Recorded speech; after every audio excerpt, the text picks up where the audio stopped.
One day, Percy arrived at the quarry to collect some stone for his freight cars. Snow and frost lay everywhere. There was not a sound to be heard. Percy ventured further. He found Mavis, the new diesel engine, resting in the shelter of some rocks.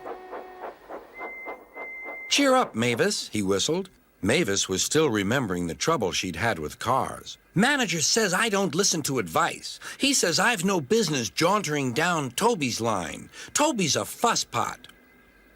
"Toby has forgotten more about freight cars than you will ever know," replied Percy. "You must put the cars where he wants them. Then you'll be a really useful engine. Now, if you'll excuse me, I have to take these stones to the harbor."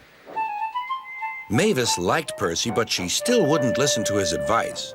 "Why shouldn't I go on Toby's line?"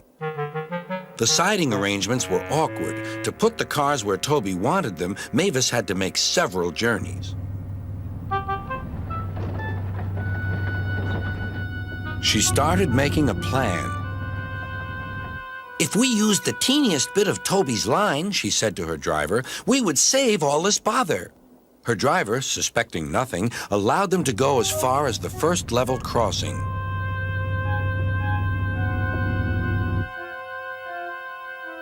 A few days later, the weather changed. As the snow melted, the quarry grew busy again. Some trains were so long that before leaving the cars for Toby, Mavis had to go beyond the level crossing with them. Now for her plan. She would go further down the line without it seeming her fault. "Can you keep a secret?" she asked the freight cars. "Yes, yes, yes," they chattered. "Will you bump me at the level crossing and tell no one I asked you?" The cars promised. But while Mavis was away, Toby arrived. He decided to shunt the cars himself. The cars decided to bump him anyway. They reached the level crossing and Toby's brakes came on. This was the signal for the freight cars. "On, on," they yelled. Toby was away, with the cars screaming and yelling behind him. No one realized that melted snow had turned a stream ahead into a torrent, and the bridge above it was about to collapse.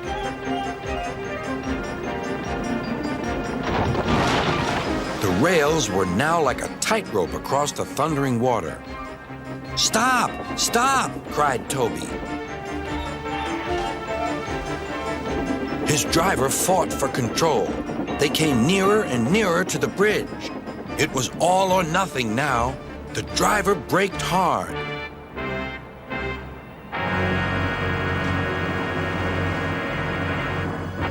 Toby stopped, still on the rails, but with his wheels treading the tightrope over the abyss. Mavis was horrified and quickly came to the rescue.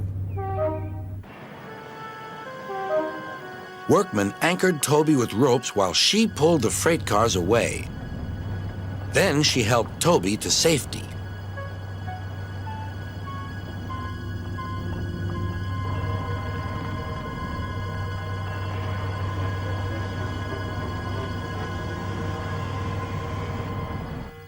"I'm sorry about the cars," said Mavis. "I can't think how you managed to stop them in time."